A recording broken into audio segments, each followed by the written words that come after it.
राधे राधे, हरे कृष्णा। अगर आप हमारे चैनल पर नए हैं तो कृपया करके हमारे चैनल को सब्सक्राइब कीजिए और बेल आइकन ऑन कीजिएगा ताकि आपको हमारे आने वाली सभी वीडियो का नोटिफिकेशन मिल जाए।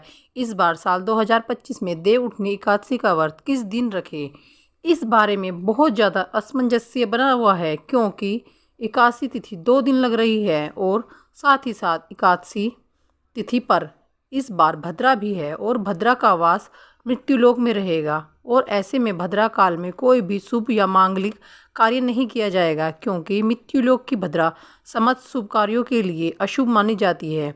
और देव उठनी एकादशी के दिन ही चतुर्मास की समाप्ति होती है। भगवान विष्णु अपनी 4 महीनों की योग निद्रा का त्याग करके शालिग्राम रूप में तुलसी माता से विवाह करते हैं, इसलिए देव उठनी एकादशी से लेकर कार्तिक पूर्णिमा तक के दिनों में तुलसी विवाह भी किया जाता है। लेकिन इस बार तुलसी विवाह की तिथियों को लेकर भी बहुत ज़्यादा असमंजस्य बना हुआ है। तो चलिए आपको बताते हैं सही तिथि और शुभ मुहूर्त के बारे में। इस बार कार्तिक शुक्ल पक्ष की एकादशी तिथि 1 नवंबर शनिवार को सुबह 9:12 से शुरू हो रही है और एकादशी तिथि समाप्त होगी 2 नवंबर रविवार को सुबह 7:31 पर। एकादशी तिथि 2 दिन रहने के कारण इस बार 1 नवंबर शनिवार को दशमी तिथि युक्त एकादशी रहेगी और इस दिन भी व्रत रखा जाएगा। वही 2 नवंबर रविवार को द्वादशी तिथि युक्त एकादशी रहेगी और इस दिन भी व्रत रखा जाएगा और इस दिन समस्त वैष्णव समाज के लोग व्रत रखेंगे। वही जब भी एकादशी 2 दिन पड़ती है तो श्रद्धालुओं को दोनों ही एकादशी दिन के नियमों का पालन करने की सलाह दी जाती है। लेकिन अगर बात करें सबसे शुद्ध एकादशी की तो मोक्ष प्राप्ति की कामना रखने वाले सभी भक्तों को दशमी तिथि युक्त एकादशी का त्याग करके जिस दिन एकादशी और द्वादशी दोनों ही तिथियों का संयोग हो उस तिथि में व्रत करना चाहिए। और ऐसे में इस बार शुद्ध एकादशी 2 नवंबर दिन रविवार को पड़ रही है क्योंकि शनिवार को इस बार एकादशी सुबह से लग रही है। ऐसे में जो गृहस्थ लोग हैं यदि शनिवार के दिन उपवास रख भी रहे हैं तो रविवार को ध्यान रखिएगा सुबह व्रत खोलने का कोई भी शुभ मुहूर्त नहीं है।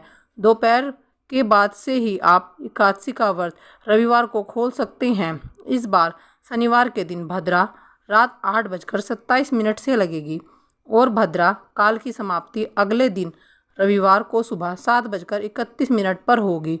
शनिवार को राहु काल सुबह 9 बजे से 10:30 तक रहेगा और इस दिन आप प्रातः काल पूजा सुबह 5:15 से 6:33 के बीच में कर सकते हैं। शाम की पूजा 5:36 से 6:54 के बीच में कर सकते हैं और द्वादशी तिथि 2 नवंबर रविवार को सुबह 7:32 से शुरू होगी जिसकी समाप्ति होगी 3 नवंबर सोमवार को सुबह 5:07 पर।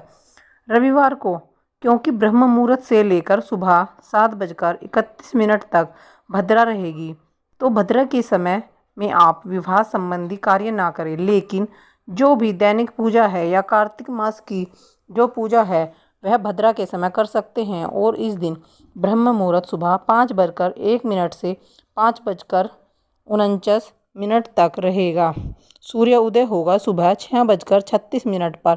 सूर्य अस्त का समय शाम 5:44 तक रहेगा क्योंकि इस दिन भी एकादशी का व्रत रहेगा। तो प्रातःकाल पूजा आप सुबह 5:16 से 6:34 तक कर सकते हैं और जो लोग भद्रा को बहुत ज़्यादा विचार करते हो उन्हें सुबह की पूजा 7:31 के बाद में करनी चाहिए। हालांकि शास्त्रों में ऐसा नियम है कि भद्रा के समय हम पूजा कर सकते हैं, भगवान को भोग भी लगा सकते हैं, व्रत का संकल्प भी ले सकते हैं, लेकिन कोई नया काम या कोई मांगलिक कार्य इस दौरान नहीं किया जाता है। शाम की पूजा आप शाम 5:35 से शाम 6:53 के बीच करेंगे और इस दिन राहु काल दोपहर 4:30 से शाम 6 बजे तक रहेगा। हरिवासर का समय 2 नवंबर रविवार को दोपहर 12:30 पर समाप्त होगा। यही कारण है कि अगर शनिवार को आप एकादशी का व्रत रख रहे हैं तो हरिवासर रहने के कारण आप सुबह से लेकर दोपहर तक व्रत नहीं खोल सकते और नियमों के अनुसार हरिवासर हो या ना हो तब भी 11 बजे से 1 बजे के बीच में द्वादशी तिथि को एकादशी का व्रत नहीं खोला जाता है। और ऐसे में जो लोग भी शनिवार के दिन एकादशी का व्रत रख रहे हैं उन्हें 2 नवंबर को दोपहर 1:11 से 3:30 के बीच में अपना व्रत खोलना होगा। और रविवार के दिन जो भी श्रद्धालु व्रत रखेंगे उन्हें 3 नवंबर सोमवार को सुबह 6:34 से 8:46 के बीच में अपना उपवास खोल लेना होगा। हालांकि इस समय त्रयोदशी तिथि प्रारंभ हो गई होगी, लेकिन जब भी दूजी एकादशी का व्रत रखा जाता है तो त्रयोदशी तिथि के प्रथम पहर में ही व्रत खोला जाता है, जिसका कोई भी दोष नहीं लगता है। और इस बार 2 नवंबर रविवार में तुलसी विवाह का आयोजन प्रारंभ होगा। 2 नवंबर रविवार से लेकर 5 नवंबर तक यानी कार्तिक पूर्णिमा तक आप किसी भी दिन तुलसी माता का विवाह करा सकते हैं। अगर आप हमारे चैनल पर नए हैं तो कृपया करके हमारे चैनल को सब्सक्राइब कीजिए और बेल आइकन ऑन कीजिएगा ताकि आपको हमारे आने वाली सभी वीडियो का नोटिफिकेशन मिल जाए।